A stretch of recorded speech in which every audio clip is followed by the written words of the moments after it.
আমরা যদি এখন সিদ্ধান্ত নিই যে আমরা এই সাংবিধানিক ধারাবাহিকতার মধ্যে থাকবো না, আমরা একটা নতুন সংবিধান করব, কি সমস্যা? কোনো সমস্যা নাই। ধরেন আজকে আমরা এই 72 সংবিধানটাকে পোস্টপোন করলাম বা স্থগিত করলাম, রিভোক করলাম, তো এখন বলা হচ্ছে যে তাহলে নাকি দেশে অ্যানার্কি হবে। এখন এগুলো শুনলে খুব অবাক লাগে। আমরা তো আইনের ব্যাকগ্রাউন্ডের না, তবু আমরা এগুলো বুঝি, ওনারা বুঝেন না কেন? ল কন্টিনিউয়েন্স এনফোর্সমেন্ট অর্ডার নামে একটা জিনিস আছে, সানি ভাই নিশ্চয়ই মানে উনি জানেন যে আমরা আজকে সংবিধানটা বাতিল করে দিলাম, কিন্তু ল কন্টিনিউয়েন্স এনফোর্সমেন্ট অর্ডার, আইনের ধারাবাহিকতা রক্ষা, এইটার আরেকটা ডিগ্রি জারি করে আমরা বলবো যে নতুন সংবিধান হওয়ার আগ পর্যন্ত পুরনো সংবিধানের আইনগুলো দ্বারা চলবে। তবে সংবিধানের যে এখনকার যে আদেশ বা এখনকার যে স্পিরিট, এটার সাথে বিদ্যমান সংবিধানের ওই সকল আইনের যেগুলো সাংঘর্ষিক, সেগুলো প্রাধান্য পাবে না। সিম্পল, কথা শেষ। এইভাবেই মানে চলা যায়, এটা কোনো সমস্যা না। যদি 72 সংবিধানের এই ক্যারেক্টারকে আপনি মানেন, বেসিক স্ট্রাকচারকে, তাহলে এই সংবিধানের অধীনে গঠিত সংসদের কাছে আপনি যেটার ব্যাপারে ইতিমধ্যেই রায় আছে, যেটা অসাংবিধানিক, হাইকোর্টের বিকেন্দ্রীকরণ 8ম সংশোধনী, ওইটা আবার আপনি যেটার ব্যাপারে প্রেসিডেন্স আছে, যেটার ব্যাপারে আপনি আবার যেতে পারবেন না পার্লামেন্টের কাছে। ফলে আপনি মেনে নিচ্ছেন যে বেসিক স্ট্রাকচারটা চেঞ্জ করতে হবে।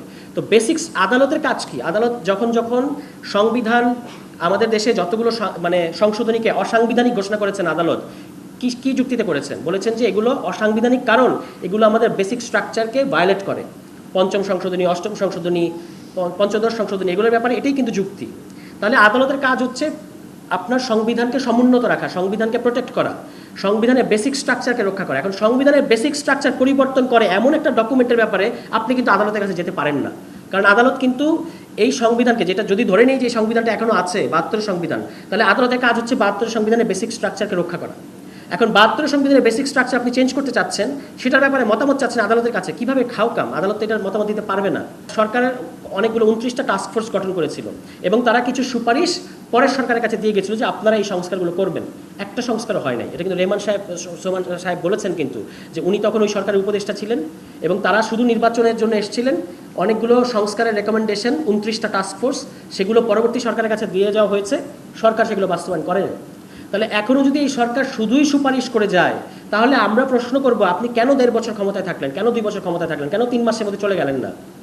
সুপারিশ দেওয়াটাই যদি আপনার একমাত্র কাজ হবে, পরের সরকারই যদি এটা বাস্তবায়ন করবে, তাহলে 3 মাসের মধ্যে ইলেকশন দিতেন বিএনপির দাবি অনুযায়ী। যেহেতু আপনি সেটা করেন নাই, ফলে আপনার নিজের লিগ্যালিটির স্বার্থে, নিজের লেজিটিমেসির স্বার্থে এই সংস্কার বাস্তবায়ন পদ্ধতি আপনাকেই নিশ্চিত করে যেতে হবে। এই যে জামায়াতে ইসলামী পিআরের কথা বলেন, আমাদের কিন্তু তাদের কাছে প্রশ্ন আছে যে আপনি স্থানীয় সরকারটা কার্যকর, কারণ জনগণের কোনো না কোনো জনপ্রতিনিধি থাকতে হবে, হয় স্থানীয় পর্যায়ে অথবা ন্যাশনাল পর্যায়ে। এখন আপনি এমপি, মানে ওই যে আসন ভিত্তিক এমপি উঠিয়ে নেবেন পিআরের কারণে, ঠিক আছে বুঝলাম, তো স্থানীয় সরকারটা যদি কার্যকর মানে ইয়েটা না হয়, সংস্কার না হয়, তাহলে কিন্তু এটা কাজ করবে না। কারণ স্থানীয় সরকারটা এখন যে ফরমেশনে আছে, পার্লামেন্টের কাছে বন্দী, কিন্তু আমাদের কিন্তু কোনো স্থানীয় সরকার নাই, এটা একটা স্থানীয় শাসন। ফলে এইটাকে কার্যকরভাবে, যে একেবারে সত্যি সত্যি কেন্দ্রীয় সরকারের কাছ থেকে প্রভাবমুক্ত একটা স্থানীয় সরকার ব্যবস্থা যতক্ষণ পর্যন্ত আপনি ইমপ্লিমেন্ট করতে না পারছেন, ততক্ষণ এই যে ন্যাশনালি পিআরের যে প্রস্তাব নিম্নকক্ষ সহ, এটা কাজ করবে না। ফলে স্থানীয় সরকারের সংস্কার এবং পিআর, এই কথাটা কিন্তু কেউ বলছেন না। জামাতের পিআর প্রস্তাবটা কেন এই মুহূর্তে বাস্তবায়ন সম্ভব না, এটা সবচেয়ে গুরুত্বপূর্ণ কারণ হচ্ছে আমাদের কাছে এই নিশ্চয়তা নাই যে স্থানীয় সরকারের কার্যকর সংস্কার হবে, কারণ এই কমিশনের রিপোর্টই গায়েব করে দেওয়া হয়েছে। জুলাই সনদটা বাস্তবায়ন হবে ইলেকশনের আগেই।